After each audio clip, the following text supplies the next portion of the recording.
Hey Lynn, how's it going? Hi, how are you? Good, good. How are you? Mm,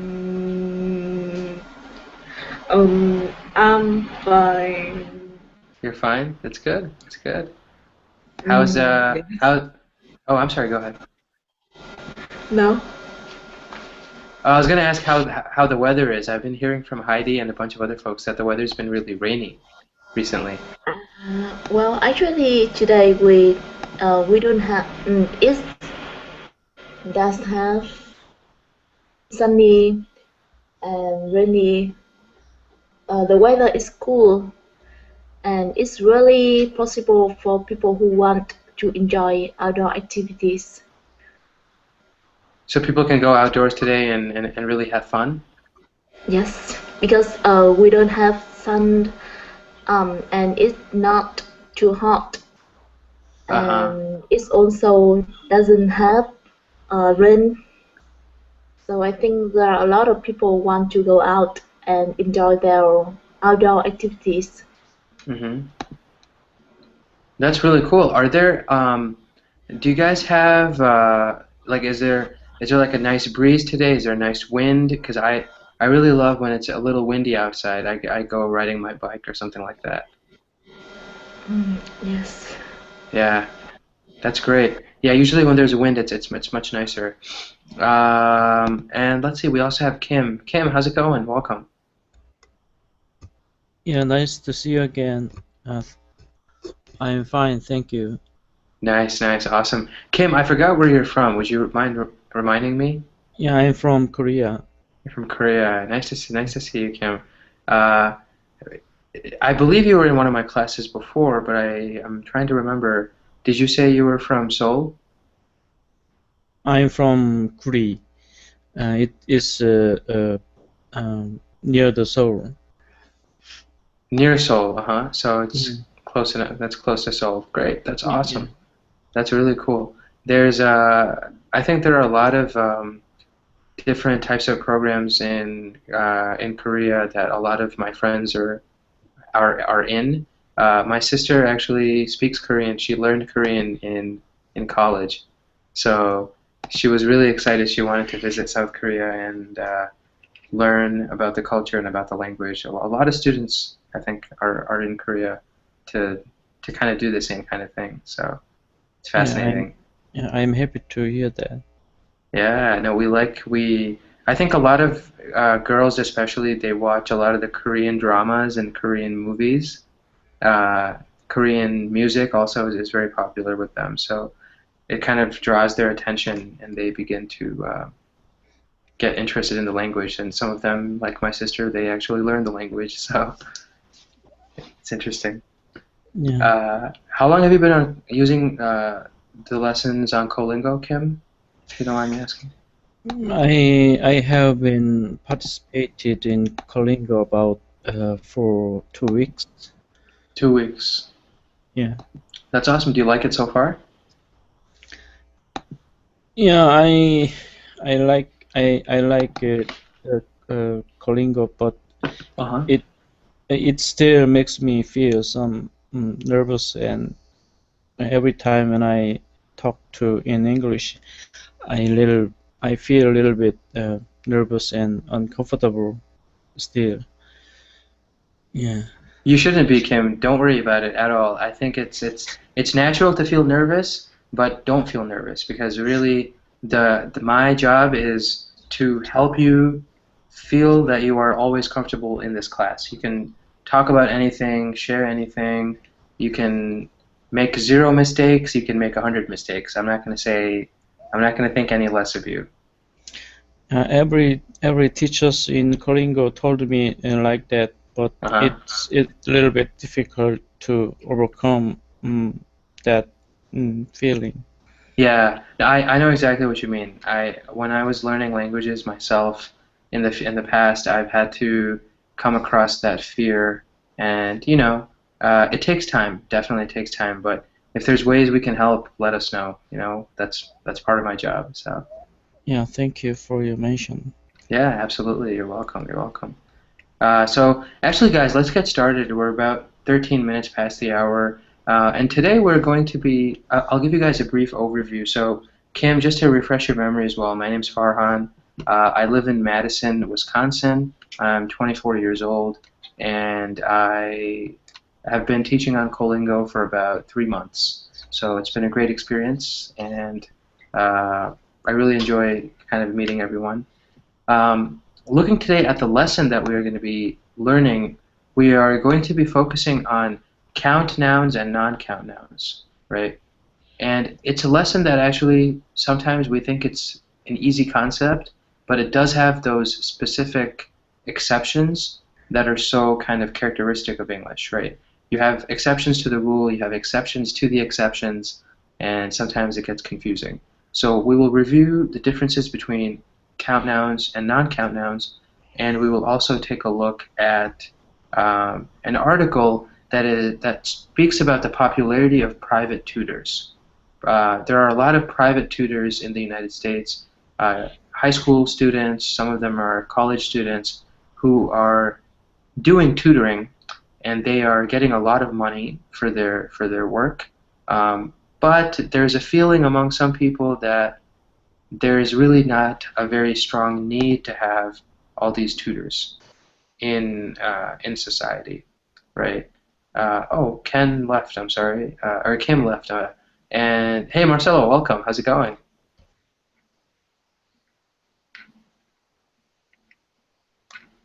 Hello, teacher.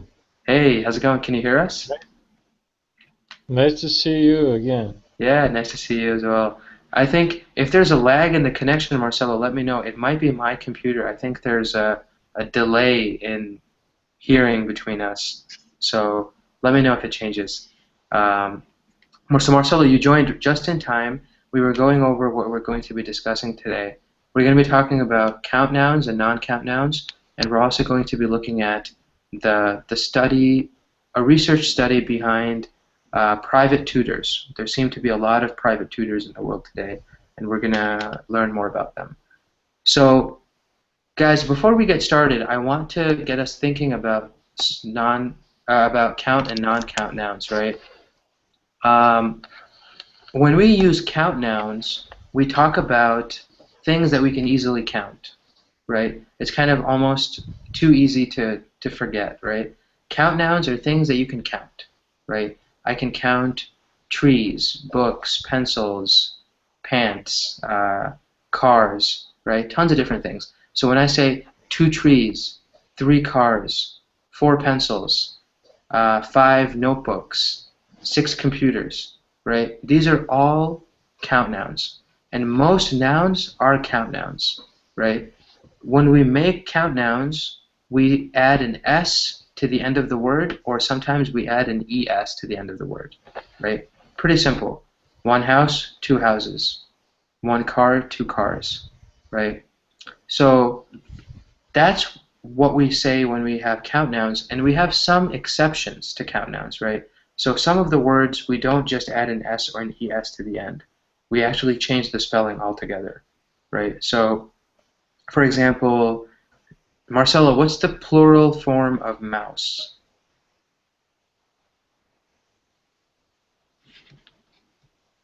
Of a mouse. Yeah, 1 mouse, 2.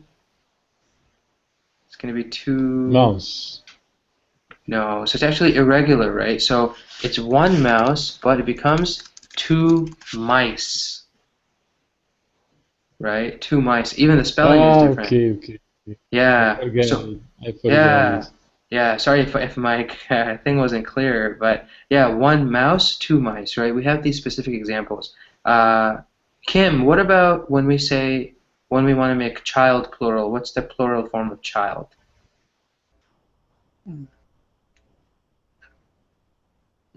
Children. 2 Children. children. Yeah, fantastic, right? 1 child becomes 2 children, right? So here we don't have any S at all. We are just talking about, we add an R-E-N at the end, right? Really kind of a weird plural of this word.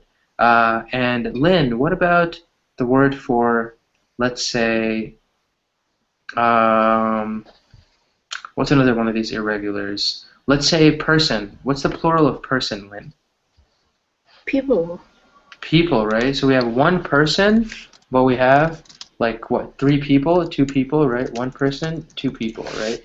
So these are all kind of irregular forms of count nouns. We can count mice, we can count children, we can count people, right? But we used these different spellings to talk about them, right? So let's start, guys. I want to test our understanding of count nouns very briefly, or as much as we can, right? Count nouns. I will make a sentence with a count noun. I want you guys to make similar sentences, right? So let's say, I can say, when I was driving down the street, I saw 2 puppies playing in the yard, right? 2 little dogs, 2 puppies playing in the yard, right? 2 puppies. That's a plural noun. Let's start with Marcelo. Marcelo, let's make a sentence with plural nouns, if you don't mind.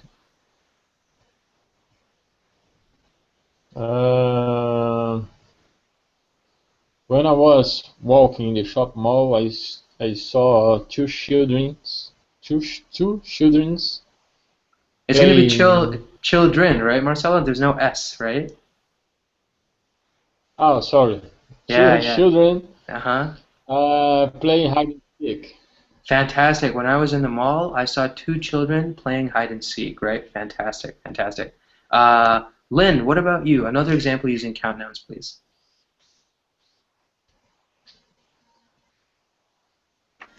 There are a lot of people want to live in big cities. A lot of people want to live in big cities, right? Fantastic, fantastic. A lot of people want to live in big cities. So instead of saying a lot of, or multiple persons or a lot of persons, we can say a lot of people, right? Fantastic. And Kim, what's another example using using a count noun in a sentence?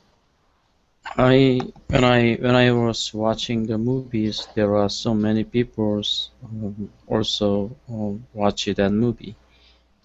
Yeah, when I was watching the movie, there were so many other people, or so many people watching the movie, maybe with me, right? Or maybe you guys are all in a theater or something like that, right?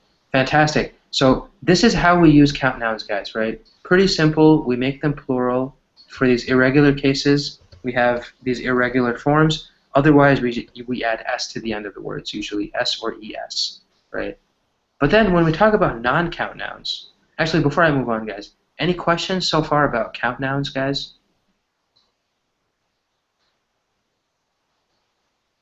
No questions?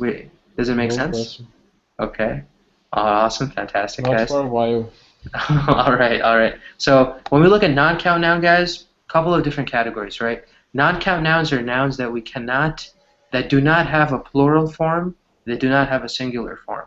They just exist as concepts, right? So think about natural things like in science, right? We look at liquids and solids and gas. Many of those are non-count nouns, like water, like blood, like oil, silver, gold, ice, oxygen, air, right? We don't say 2 oxygens. No, it's just oxygen, right? We don't make them plural. They have no plural form. When we talk about food and drink, in general sense, pasta, milk, wine, cheese, water, yeah, water, what we drink, exactly, right? And then water also what we see in the oceans, right? For the other example. Rice, sugar, salt, right? These are all things that we eat, but we never make plural. Beans, you said, Marcelo? Is that what you said? Yeah.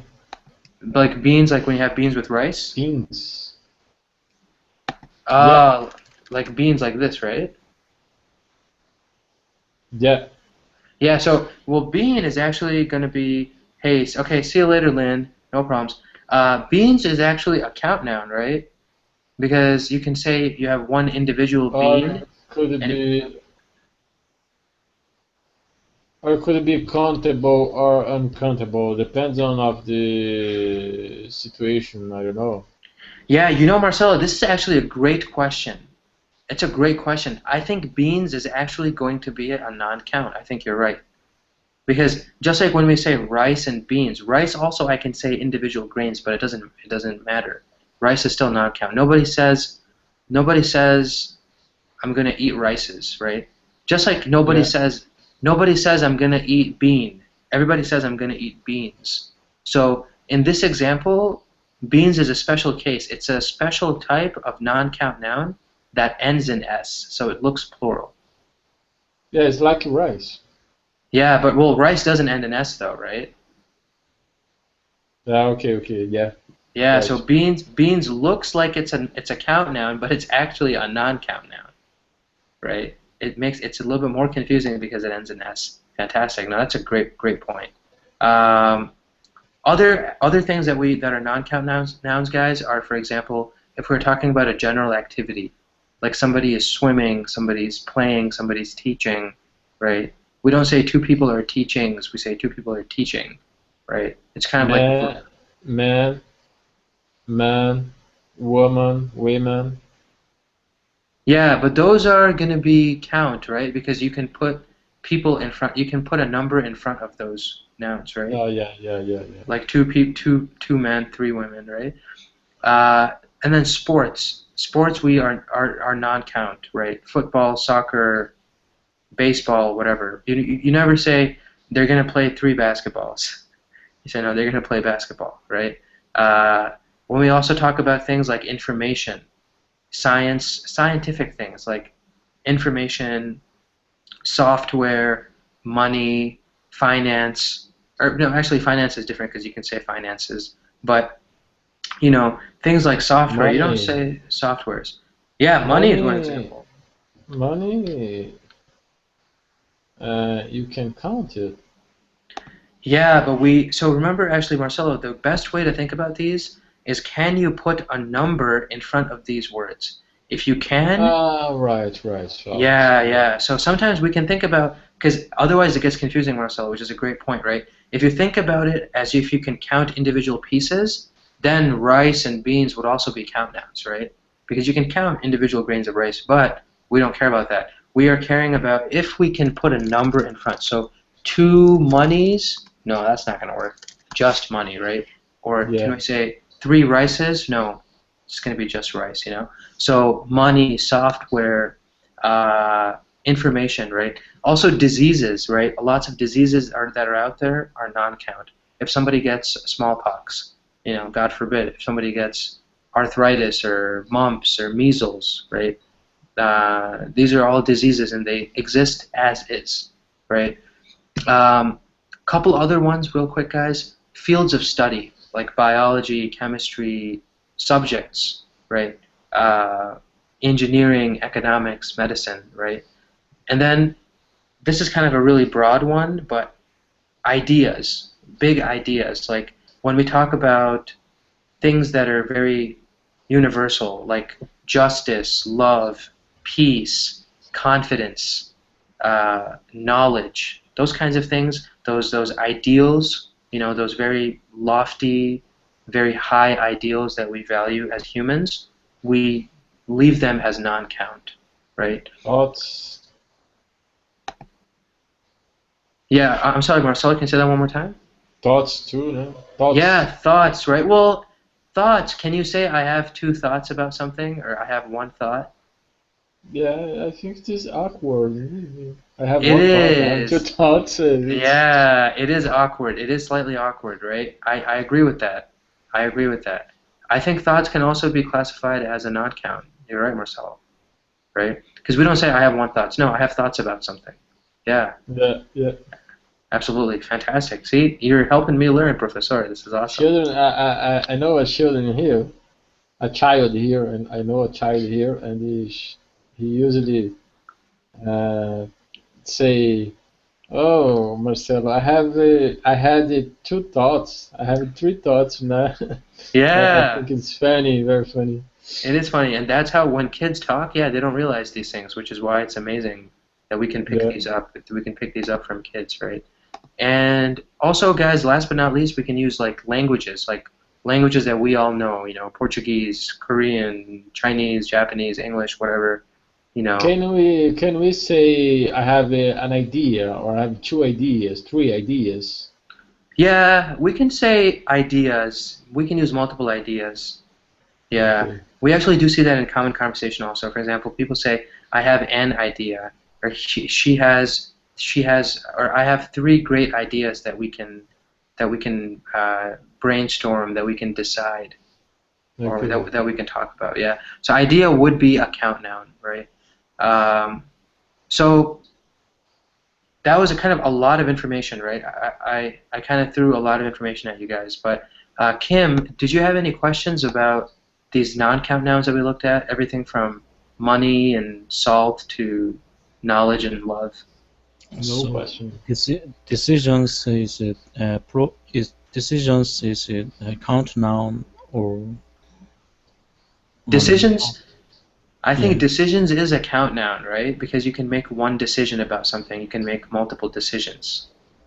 yeah, thank you. Yeah, no, fantastic. That's a really good question. Decision would be a count noun, right? So, guys, would you guys giving me an example? Would you guys mind giving me an example of a sentence using any of these non-count nouns that we looked Mm, at? Marcelo, yeah, go no, ahead. I'm in doubt. I'm in doubt about decision because if you have a decision about something, how could you have? How can you have two decisions about one thing, one just thing? You know what I mean? Yeah, but maybe it's not about one thing. Maybe you just made a couple of decisions. Sometimes we have to make more than one decision, right? Ah, okay, okay, got you. Yeah, Got so sometimes maybe it's not all about one thing, it could be about multiple things, right? Good question, you. though. Thank you. Good question. I like it when you guys question these things because my idea is, just one idea. I want you guys to really push me to give you good answers, right? So let's go with that then. Marcelo, would you give us an example of a sentence using one of these non-count nouns? And then kind of, Yeah. I've just drank some water. I just drank some water. Fantastic. I Yeah. just drank some water. And Kim, if you don't mind, another example, please, using a non-count noun. I usually drink a lot of coffee in a day. Yeah, fantastic. I usually drink a lot of coffee in a day or each day, right? Or every day, whatever the case might be, right? I usually drink a Yes. lot of coffee um, a day or yep, in each day. Mhm. Yeah. Uh, yeah, fantastic, guys. Coffee is another one of those non-count nouns, right? We never say coffees or whatever, two coffees. We can say two coffees and two waters if we are at a restaurant and the waiter comes and asks us, what would you guys like? Oh, give us two waters and two teas, right? That's the only situation when we're talking about that order that we are ordering in a restaurant, right? In those examples, we can make water into two waters. Get me three Coca-Colas, two waters, whatever. Uh, so when we use non-count and count nouns, guys, there are different words that we use to compare them, right? So for count nouns, we use the words fewer and more. Fewer and more. So if it's something that's less, or if it's something that we don't have as many, then we would say fewer. That house has fewer dogs than the other house, right? Dogs is a count noun, so we use fewer. So count nouns, we use fewer and more, right? What's another example? Marcelo, what's another example of using fewer or more in a count noun sense? I have fewer pencils than Kim, right? Let's say, so that's one example, right? Because pencil is You one of these count said nouns. you said fewer is to uncountable or countable? Fewer Fewer. and more are for count nouns. Count nouns. Yeah. So if you can count a noun and you want to say that you have three and he has seven, you can say I have fewer, for example, laptops than my friend, right? Because your friend has seven and you have three. Ah, okay. I have more money uh, than my brother. Fantastic. I have more money than my brother. But, Marcelo, remember, we were focusing on a non-count noun. Is money a non-count? I'm sorry, I'm sorry. We were focusing on count nouns. Is money a count Yeah, noun? money is a count no, uncount no. Yeah, money is a non-count, right? Or an uncount. So we have to use one that is a count noun for this example. So I can't say more. I have more money than my brother. You can, absolutely you can. So more is the same for count and non-count nouns. We use more. But for count nouns, we say fewer, right? So let me just say the second part then, so that we're not getting confused. For count nouns, we say fewer and more. For non-count nouns, we say less and more, right? So if you want to say there is less, I drink less tea, or I drink less coffee than Kim each day, because Kim said he drinks a lot of coffee. Okay. Yeah. I have less money. For instance, I have less money than my brother. Yeah, I have less money than my brother. I have more money than my brother, right? So, but money is a non-count noun, right? So, can you give us, Marcelo, an example of fewer using a count noun? That's what I'm asking. So let's think of a count noun, and let's use fewer. Count now, fewer. Yeah. Any count noun you want. Anything in the world that's a count noun. I have fewer books than my daughter. Fantastic, fantastic. Book is a count noun. I have fewer books than my daughter, right? And if you wanted to say, my daughter has more books than me, right? Because for count nouns, we say more. For non-count nouns, we also say more. So more is the same between both of these categories. Okay. The difference is fewer and less. Fewer for count and less for non-count nouns. Kim, could you give us an example using any one of these words, either in a non-count setting or a count setting? I I have less. I have less. My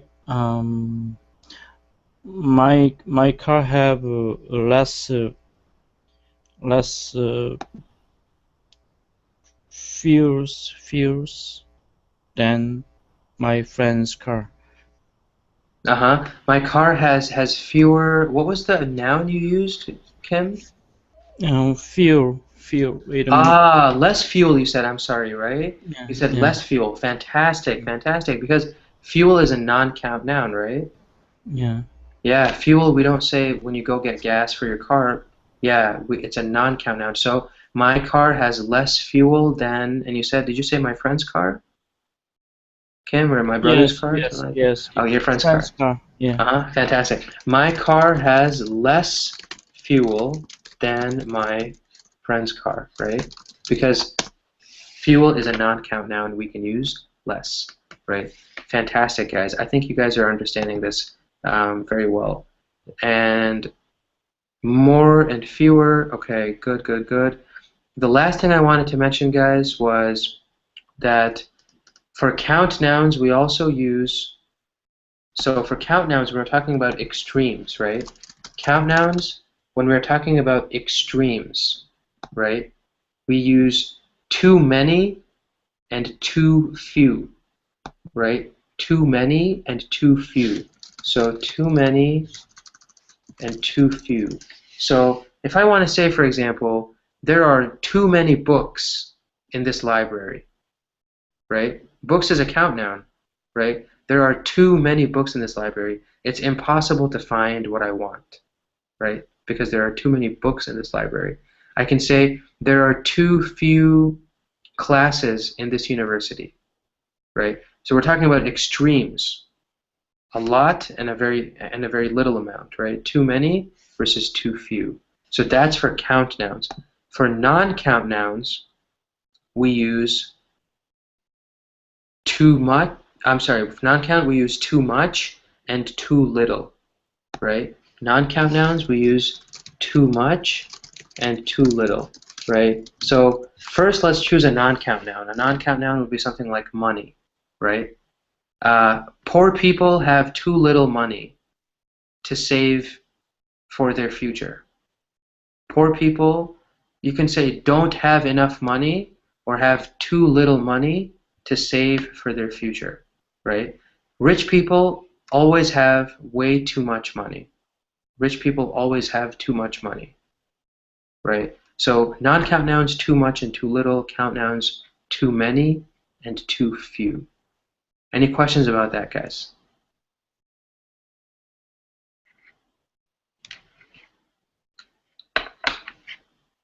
No question. No questions, Marcelo? Kim, is it okay as well? Yeah, I'm Yep. okay. Okay, dokie. I'm going to ask you guys, this will be the last grammar question. I wanted to ask you guys, would you be able to make a sentence using one of these types, either the count noun types of too many and too few, or the non-count noun types of too much or too little? Let's make a sentence. Marcelo, you want to start? Yeah. Okie doke. So, não countable não, too much, too little. Mm-hmm. Or for count nouns, too many or too few, whichever one you want. Okay, I have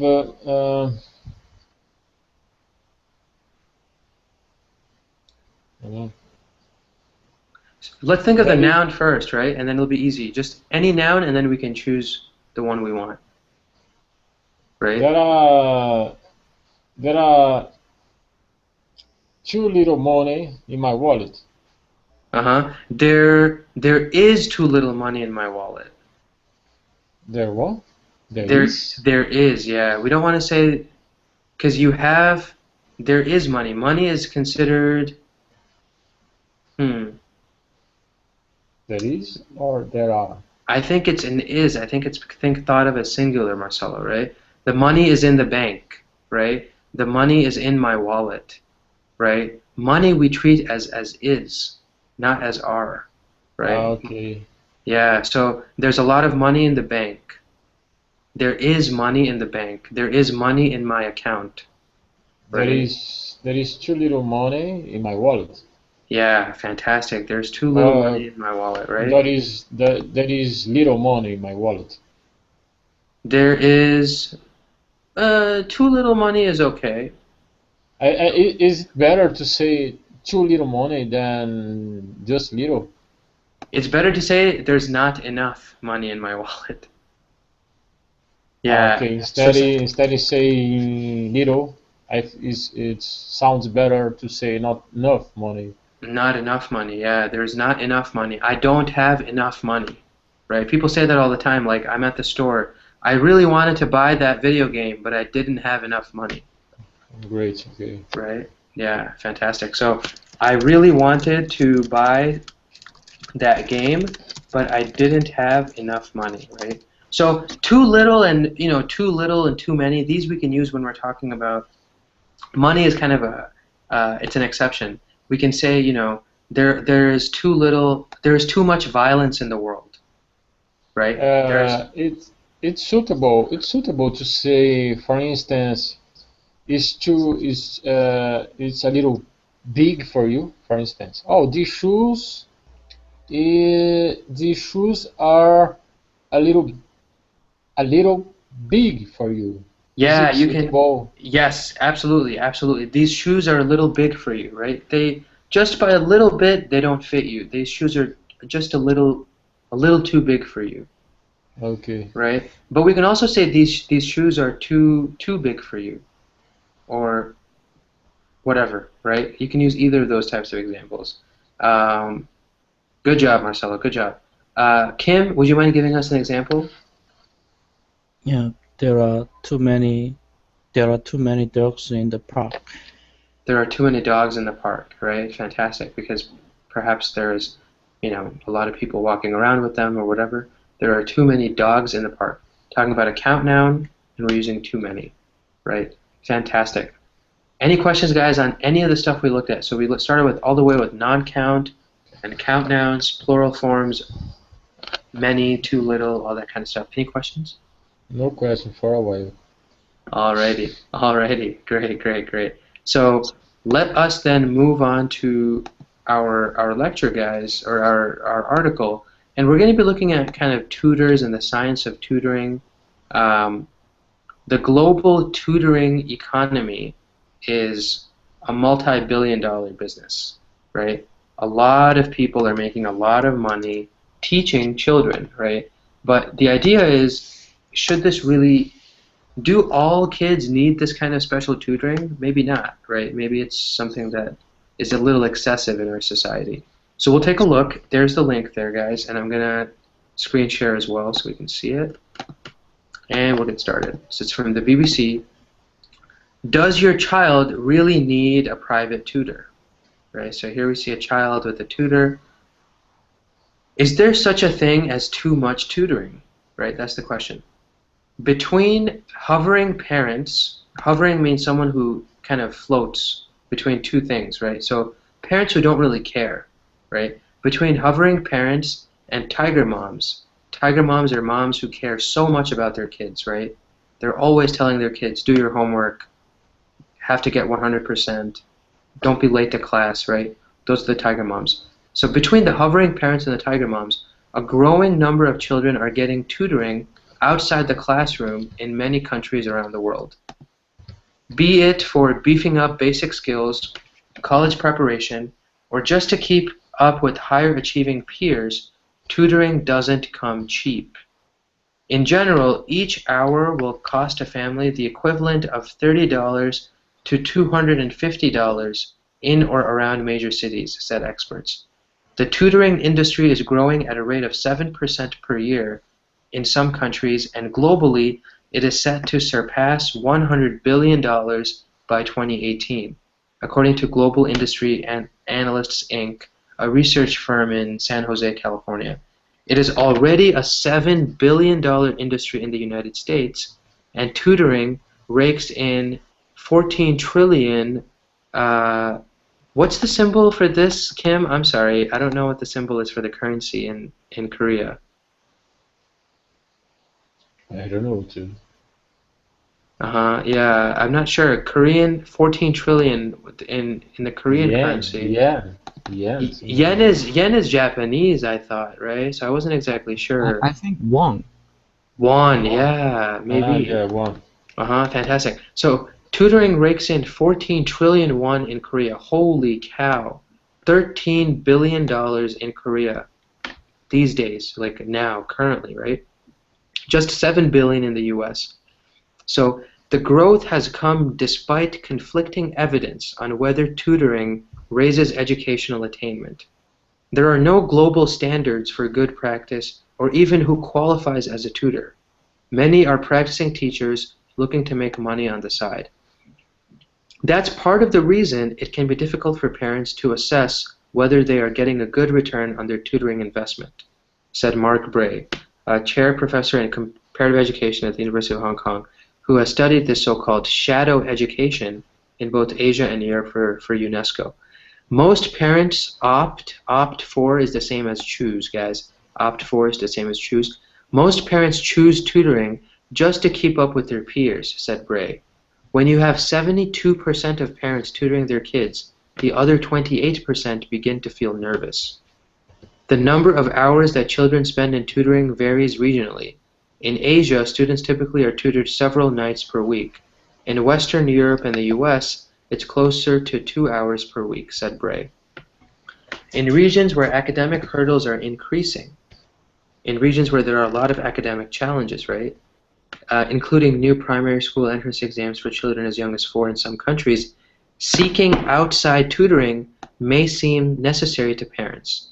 Decreasing trust in public education systems also drives the perceived need for tutors. In other regions, the opposite factors mean tutoring rates have stayed low, right? The rest of this is looking at specific cases, and it's a longer article, so I don't want to focus on a lot of the specifics, but we do see in this article that there is this global trend, especially in Korea.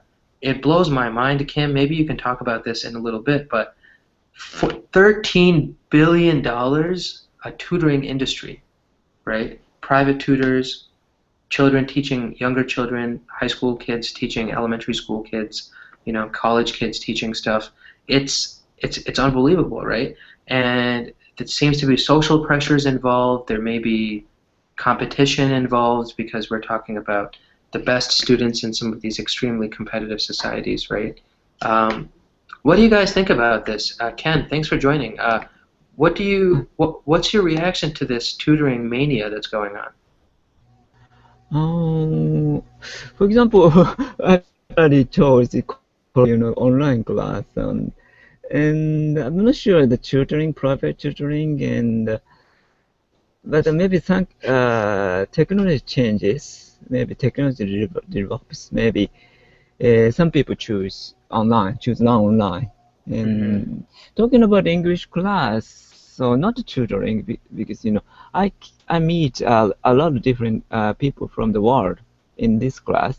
So I think it's advantage. If I go to the Japanese domestic English class, all students are Japanese. I just become familiar with Japanese style English and teachers English. But in this class, I can encounter a lot of different type of English. So I think it's practical. Yeah. Know No, the I think world, to know the variety of English. yeah, I think that's a great point, right? The availability of online education really allows you to explore more than the tutoring in Japan, for example, would allow you to explore, right? Mhm. And then at the same time, Ken, have you been tutored before as a child? Were you tutored? Yeah, I taught some children. But you were never taught yourself? You did not have your own tutor? Not as a tutor, no tutor experience, but as a kind of teacher experience only. Yeah, not private. Interesting. No, that's awesome because my parents considered the tutoring thing when I was growing up, it was not a big thing at all. I tutored a kid. He was in my class. His mom was very nice, and his mom said, if you please help him with some homework assignments or whatever. Not really tutoring, but we worked together on a lot of homework. But the idea of hiring somebody to teach your kid outside of normal school was very uncommon when I was growing up, just like 10, 15 years ago. But I think maybe now it's more popular. Not exactly sure why, though. Kim, what's your reaction to all this? Being from Korea, I think you might have some perspective on this $13 billion industry.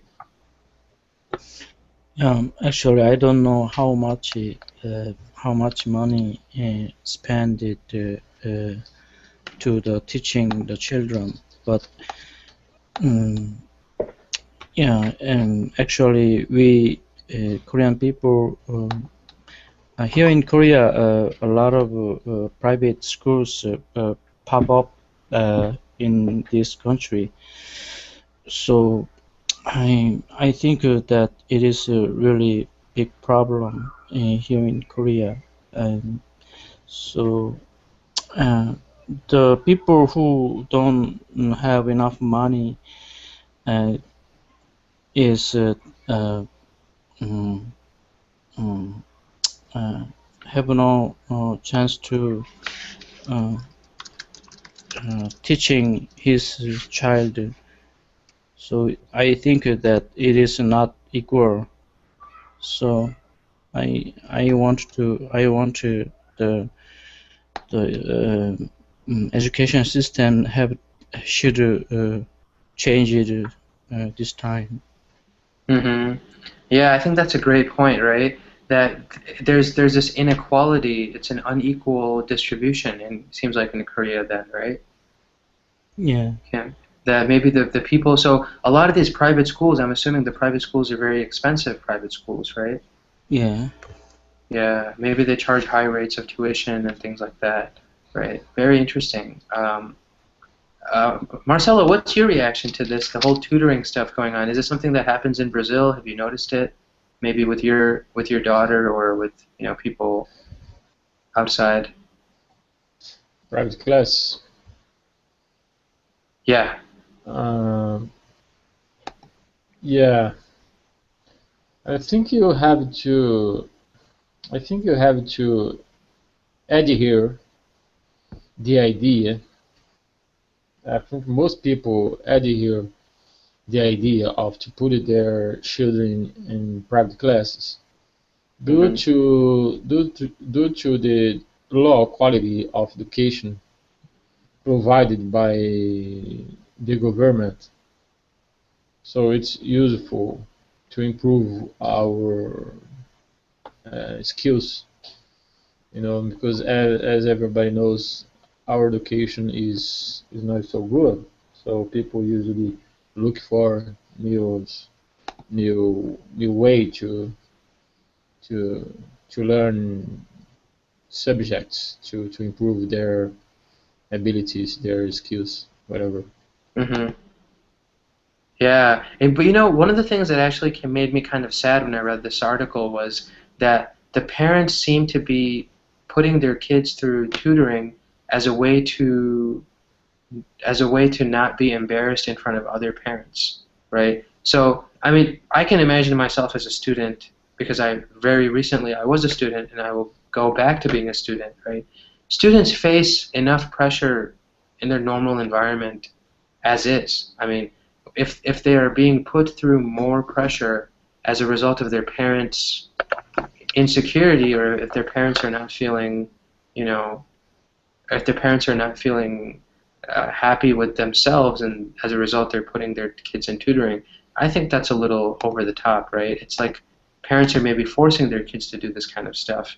Um, Not sure how you guys feel about that. I mean, in general, do you think tutoring a child for extra hours, if the child is not showing any problems, if the child is doing the homework, understanding the material, then is there really a need to tutor? Do you guys think there's a benefit in that, or is it just useless? What do you guys think, Ken? Maybe you can start. Yeah, through my teaching practice experience, and many students nowadays go to the cram school, which means a private school after school.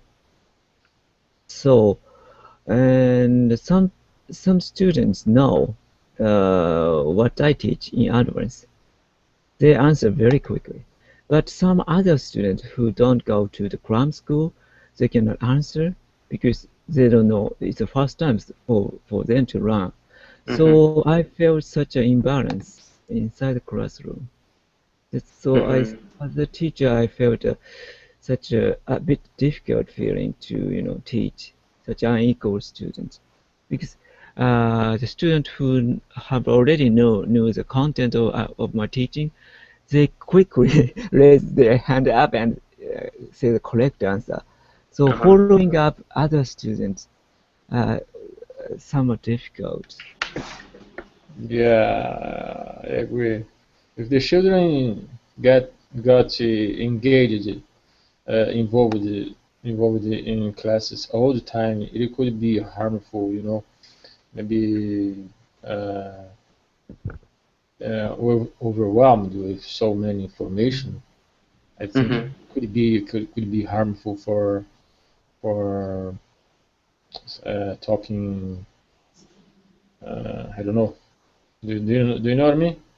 Yeah, I think so. I mean, I think it's not the ideal situation in which to put a student, right? I mean, these cram schools, Ken, I've heard about them. Could you give us a little bit more idea? What are these cram schools? Cram school, is a kind of private school after school hour, and mainly they focus on the kind of uh, review of the class and how can I say they learn the fast pace of learning compared with school, usual school.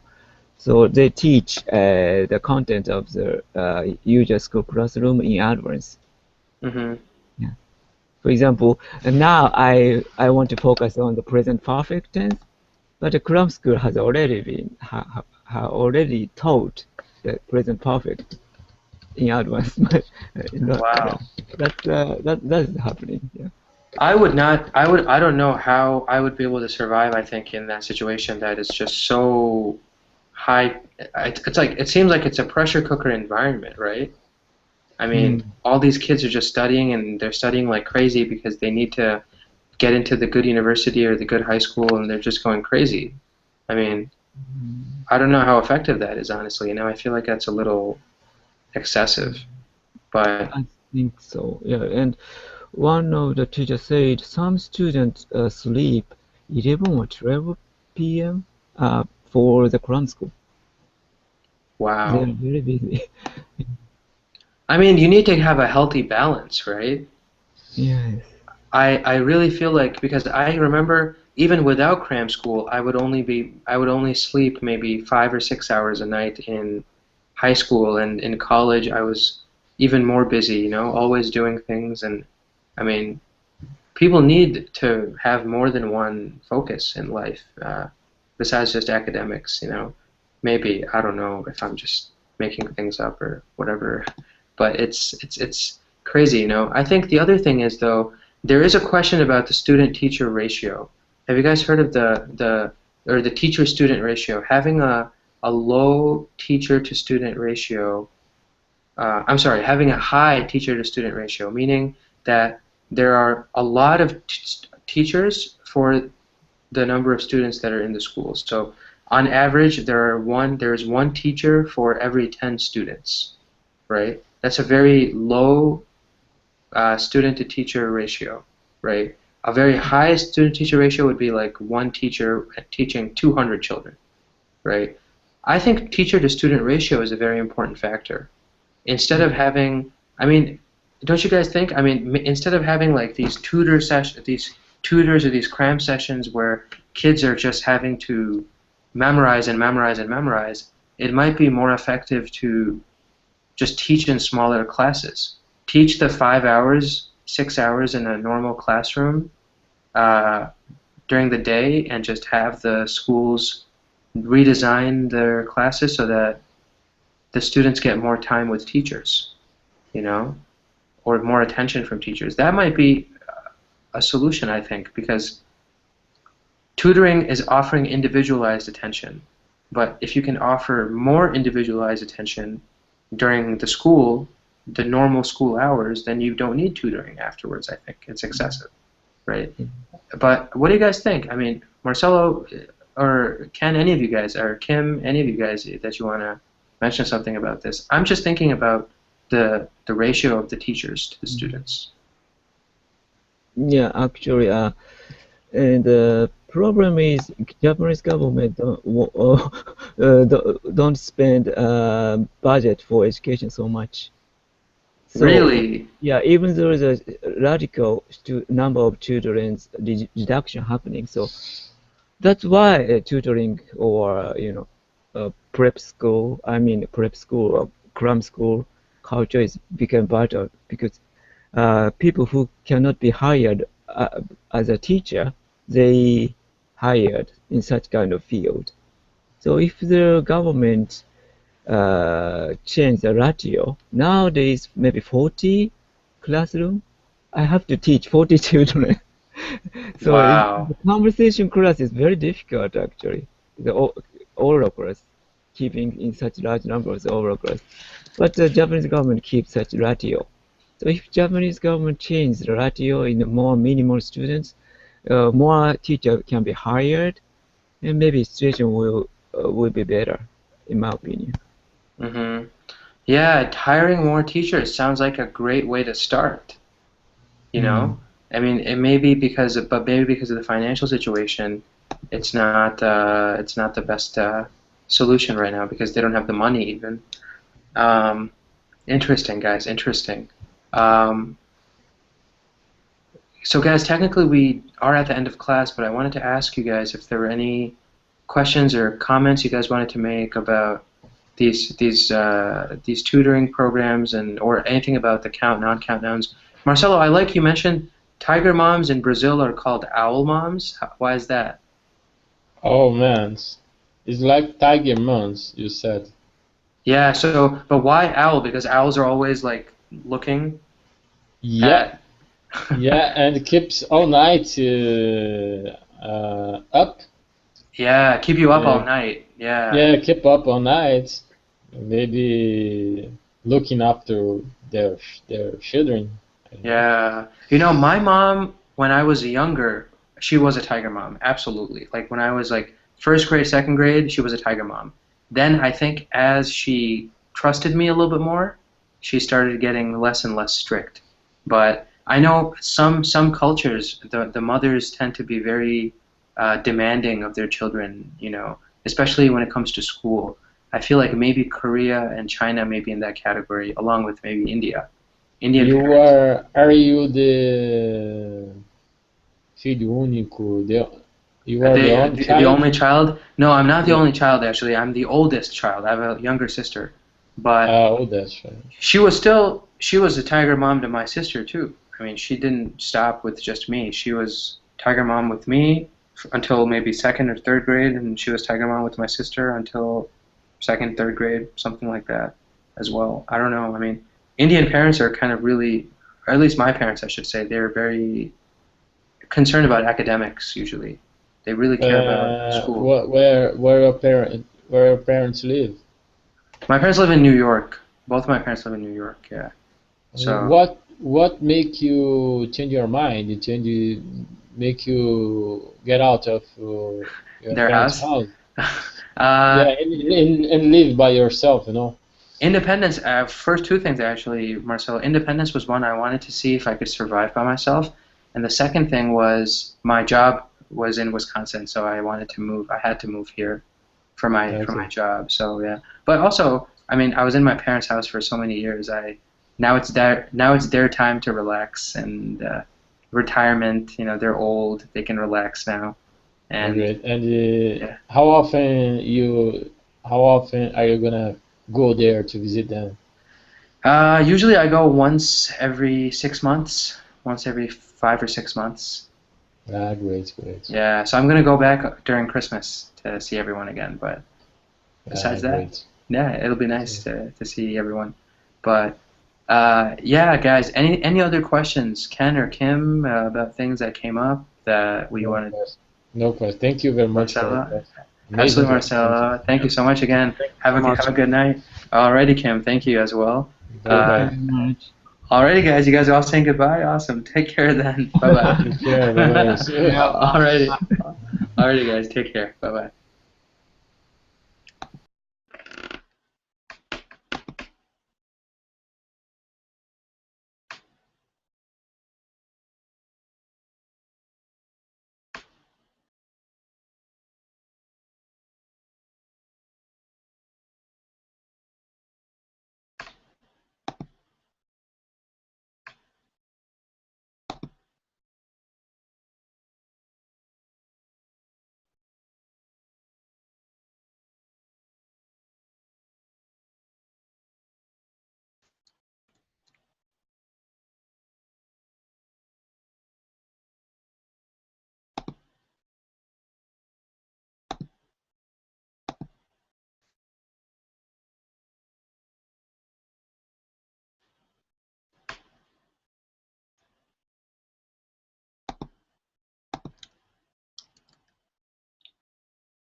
Hey, Lynn. How's it going? Hi, how are you? Good, good. How are you? Mm, I'm fine. You're fine? That's good. That's good. Mm, How's it, Kim? If you don't mind me asking. I have been participated in Kalinga about for 2 weeks. 2 weeks. Yeah. That's awesome. Do you like it so far? Yeah, I like Kalinga, but Uh-huh. it still makes me feel some nervous, and every time when I talk to in English, I feel a little bit nervous and uncomfortable still. Yeah. You shouldn't be, Kim. Don't worry about it at all. I think it's natural to feel nervous, but don't feel nervous because really my job is to help you feel that you are always comfortable in this class. You can talk about anything, share anything. You can make 0 mistakes. You can make 100 mistakes. I'm not going to think any less of you. Every teachers in Kalingo told me like that, but Uh-huh. it's a little bit difficult to overcome that feeling. Yeah, I know exactly what you mean. When I was learning languages myself in the past, I've had to come across that fear, and it takes time. Definitely takes time. But if there's ways we can help, let us know. That's part of my job. So Yeah, thank you for your mention. yeah, absolutely. You're welcome. You're welcome. So actually, guys, let's get started. We're about 13 minutes past the hour, and today we're going to be. I'll give you guys a brief overview. So, Kim, just to refresh your memory as well, my name's Farhan. I live in Madison, Wisconsin. I'm 24 years old, and I have been teaching on Colingo for about 3 months. So it's been a great experience, and I really enjoy kind of meeting everyone. Looking today at the lesson that we are going to be learning, we are going to be focusing on count nouns and non-count nouns, right? And it's a lesson that actually sometimes we think it's an easy concept, but it does have those specific exceptions that are so kind of characteristic of English, right? You have exceptions to the rule, you have exceptions to the exceptions, and sometimes it gets confusing. So we will review the differences between count nouns and non-count nouns, and we will also take a look at an article that speaks about the popularity of private tutors. There are a lot of private tutors in the United States, high school students, some of them are college students who are doing tutoring, and they are getting a lot of money for their work. But there's a feeling among some people that there is really not some. Kim, I forgot where you're from. Would you mind reminding me? Yeah, I'm from Korea. You're from Korea. Nice to see you, Kim. Uh, I believe you were in one of my classes before, but I'm trying to remember. Did you say you were from Seoul? I'm from Korea. It is near the Seoul. Near Seoul, So it's Yeah. close enough. That's close to Seoul. Great. That's Yeah, awesome. That's really cool. I think there are a lot of different types of programs in Korea that a lot of my friends are in. My sister actually speaks Korean. She learned Korean in college, so she was really excited. She wanted to visit South Korea and learn about the culture and about the language. A lot of students, I think, are in Korea to kind of do the same kind of thing. So it's Yeah, fascinating. I'm happy to hear that. Yeah, no, I think a lot of girls especially, they watch a lot of the Korean dramas and Korean movies. Uh, Korean music also is very popular with them, so it kind of draws their attention and they begin to get interested in the language. And some of them, like my sister, they actually learn the language, so it's interesting. Yeah. How long have you been using the lessons on Colingo? Oh, I'm sorry, go ahead. No. I was going to ask how the weather is. I've been hearing from Heidi and a bunch of other folks that the weather's been really rainy recently. Well, actually, today we don't have. It does have sunny and rainy. The weather is cool, and it's really possible for people who want to enjoy outdoor activities. So people can go outdoors today and really have fun? Yes, because we don't have sun, and it's not too hot, Uh-huh. and it also doesn't have rain. So I think there are a lot of people want to go out and enjoy their outdoor activities. Mm-hmm. That's really cool. Do you guys have like is there like a nice breeze today? Is there a nice wind? Because I really love when it's a little windy outside. I go riding my bike or something like that. Yes. Yeah, that's great. Yeah, usually when there's a wind, it's much nicer. And let's see, we also have Kim. Kim, how's it going? Welcome. Yeah, nice to see you again. I'm fine, thank you. Nice, awesome.